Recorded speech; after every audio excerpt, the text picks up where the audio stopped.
Welcome to Mystara for another riveting episode, as this week is going to be something for the ladies. Specifically, where do women stand socially in the known world, Savage Coast, and Hollow World? Every culture has different rules and cultural norms, and a large number of them are along gender lines. So where does that leave female adventurers? Going into dungeons and stabbing monsters is a purely egalitarian career, but what happens when you get back to town? How are the members of the party that have a double X chromosome going to be treated? I'm Mr. Welch, and it's time to look at the role of the fairer sex in Mystara. The general answer is complicated because it is literally broken down by exactly where the woman is located at any given time. The Phaeacian province of Hadius is notoriously sexist. The province of Ochalia has a strict caste system that limits what jobs women can have, while the nation of Darrakan only cares about how much money someone makes, and Alphatia is concerned with the nobles' magical abilities rather than their sex. Even the Empire of Phaeatus itself has had numerous women lead it over the years, assuming they can gain enough power. There are a few matriarchal societies, notably the Cubit in the Hollow World or the Tanakumba people of the Serpent Peninsula. Karamikos has had multiple women in positions of power, and Adriana Karamikos is the next queen in canon. When it comes to the demi-human nations, the sexes tend to be equal in status. In the Shire, hen of either gender can hold any position. There is no stigma for being a woman. This is largely in part to their adventurism in their early years, so most hen have fought and bled for their nation. Elves are so long-lived they have long seen past the differences between men and women. Dwarves are more static in their thinking. Their sexes tend to be segregated by position, but that's actually the way both sexes like it. Gnomes tend to be quite open in the opportunities for women, with Serene being a pure democracy of staggering complexity. If anyone is discriminating, nobody can tell because the process is so labyrinthine. Humanoids, on the other hand, are ruled by survival of the fittest. Females that can't prove themselves are warriors are doomed to spend their lives breeding out more humanoids as fast as possible. Any humanoid can breed with any other humanoid with literally mixed results, but they rarely do so because the litter often comes out twisted and deformed. The humanoid females are still warriors. They will still fight to defend their warrens. For the stronger humanoid females, they can even ascend to positions of leadership, but for the ones that can't fight well, they are little better than property. For human women, their freedoms are determined solely by their culture. In many nations, like the Northern Reaches, they are little more than second-class citizens. They're only to give birth and care for the family. Daughters are traded between families as pawns in alliances and treaties by their fathers. Yalarum keeps women in traditional gender roles, but doesn't treat them like property. The women are not capable of rising far in power, and most of the powerful roles are filled by men. The role of women is strange in Ethengar, despite its warrior focus. It is also being led by the forward-thinking Moglai Khan, who recognizes talent and rewards it as well. While most women are left to care for the children and run households, a woman who proves competent with a bow and a horse is elevated to warrior status and treated with respect by her peers. To mock a woman that was rewarded with the title of warrior is to question the decision of the Great Khan, and that's not a very healthy attitude to take. Women have the greatest opportunities in the wealthier nations, though in Minrathad the woman must prove that she is able to play their lethal political games just as well as the men. Darrakan is one of the most socially open nations for women. There are no restrictions at all on what a woman can do in Darrakan society. Women run businesses, manage guild affairs, or obtain governmental positions without objection. Entire industries have evolved that are devoted to making goods targeted to women. Many of them run exclusively by women. Minrathad doesn't care what sex you are as long as you can make the money. Minrathad women are expected to work the same crushing hours the men do and cut loose just as much on their rare holidays. Marriages in Minrathad are rarely romantic, with families arranging for the joining of their children to further both families' income and status. The one nation that does stand out for sexual equality is Irendi, where both genders are able to pursue any career or activity. Irendi is possibly the most forward-thinking of any of the nations, as marrying outside their culture doesn't even raise eyebrows anymore, and mixed-race couples are an increasingly common sight. There are a few exceptions, like the albinos, who prefer their own company. Karamikos is largely friendly to women, but still has an old-fashioned society with expected gender roles. The shearing process the nation is known for is spreading among women, and that has caused increased participation of women in typically male-oriented jobs. Adriana Karamikos demanded to be sheared, which was unusual for a Phaeacian-born woman to do so. She worked as a town guard incognito and returned with increased respect from the Traladaran people for undergoing their ceremony. Because of this, more women are demanding that they partake of the shearing as well. In Karamikos, a woman can rise to any level of government, and numerous women are found among the nobility as well.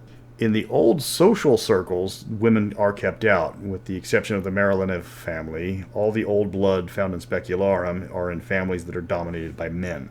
Glantry can't be bothered about worrying about equality of the sexes, as the wizards are caught up way too much in their research and their politics to bother. Magic is the only true measure of power. It doesn't matter if you're a man or a woman. Both elven principalities are run by women. Several other principalities have women as the heir apparent. Glantry already has the non-magical class as second-class citizens, and the non-magical citizens don't care much about social divisions, as they're just trying to avoid the gaze of their rulers. If a woman is a magic user, then anything is possible in Glantry, assuming she can play the game better than her rivals. Magic is the only thing that matters in Glantry, far more than what set of naughty bits you were born with. The people of Etrugan have different takes on the roles of women in society, as each of the 5 clans are radically different in belief. The Tiger Clan is run for all purposes by the Viper Priests, who enforce the clan structure with an iron fist. Women have only the roles the priest allots them and rarely rise to any position of power. The major exception is Chief Itzpapalotl of the Python tribe, who rose to power after all the men in positions of power in her tribe were slaughtered by a Darrican trap 4 years ago. This makes her the most powerful woman in the Tiger Clan. Not that that means much compared to the power of the priesthood. The Elk clan are the most traditional of the 4 clans of the Etrugan Confederation, and as such, women are locked into gender roles far more than other tribes. They raise families, take care of their household, and for those proven worthy, serve as scouts. The major exception is they show any aptitude for magic.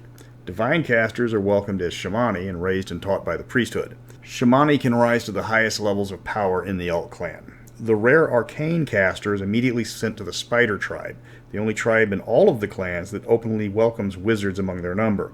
There the women will be taught as equals, though as wizards they will always be scorned by their own people. But in the Owl tribe they will never be judged by their gender. The Horse clan is a pure meritocracy. The women that can prove themselves capable hunters or fighters are assigned to join the war parties on the lowlands or the hunting parties for the bison.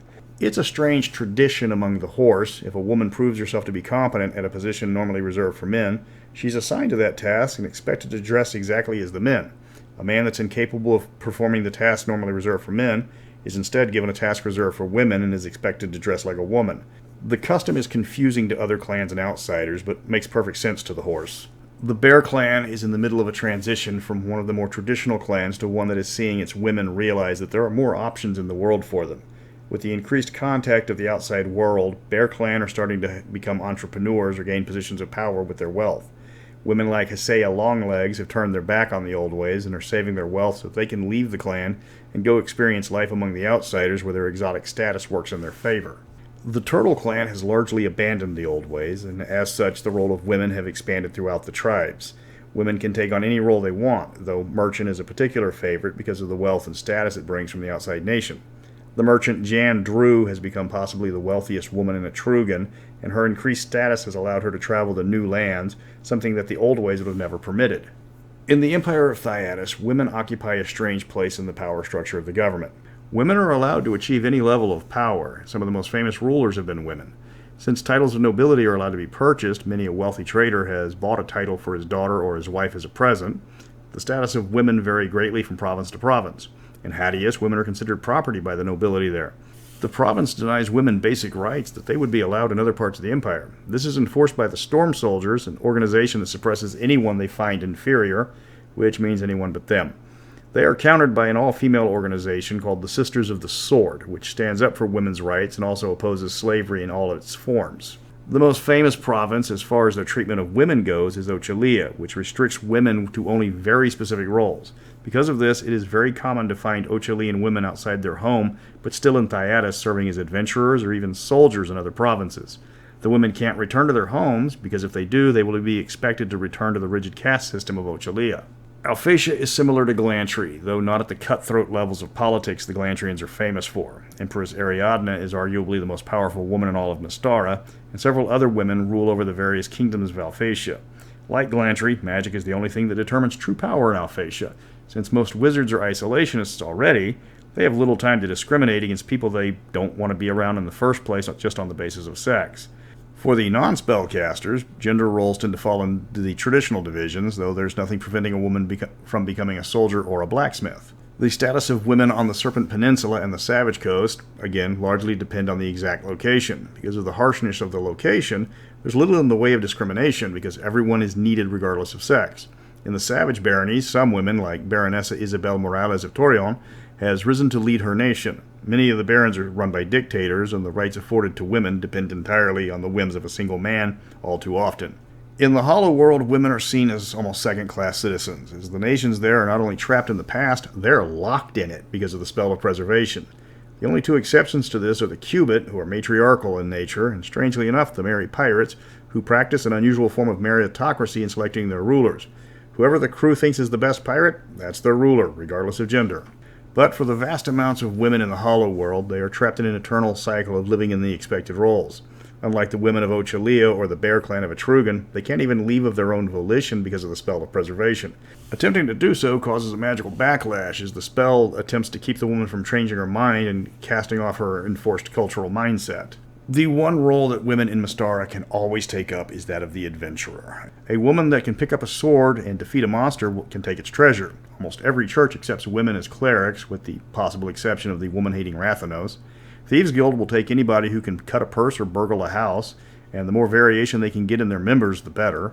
Wizards are accepted or rejected solely on their knowledge of magic rather than their sex. All it takes is natural talent and a willing teacher. The largest advantage women have taking up the mantle of adventurer is that high-level adventurers are a treasured commodity in all of Mystara. The Solderford Jarldoms might be an old boys club, but if Ariadne Bjornsdottir leaves her job as a town guard at Ranwood and comes back 7 levels later sporting all sorts of magical items and gold, she's going to get her own Jarldom. Even the most oppressive nations in regards to women understand the benefits of having a powerful woman as one of its vassals, assuming that a woman would want to have anything to do with a society that didn't want her in the first place. Female adventurers from oppressive nations tend to migrate to larger, richer nations or just carve out their own lands from the unclaimed wilderness. An Ochalian woman has no desire to return to her home, as it's going to expect her to give up her life as an adventurer and find a husband. Instead, she might head over to Darraken, where she's welcomed with open arms, or Norwald, where King Ericol doesn't care if the first thing she does in her barony is to pass a law that requires all armor require pockets.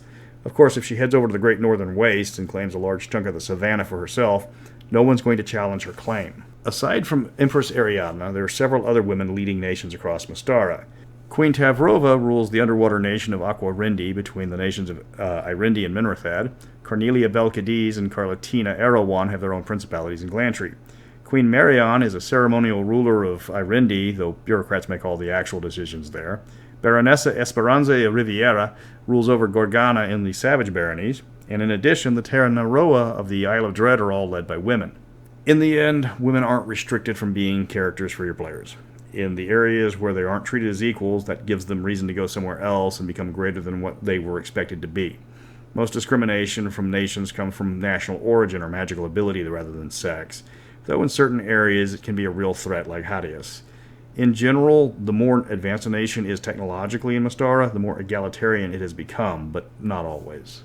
Well, that took longer than I thought, but I think I've covered the role of women across the whole of the canon material. There wasn't just one answer on how women were treated. Even in areas where they would be lower class, there's always a reason why they can rise above the status quo.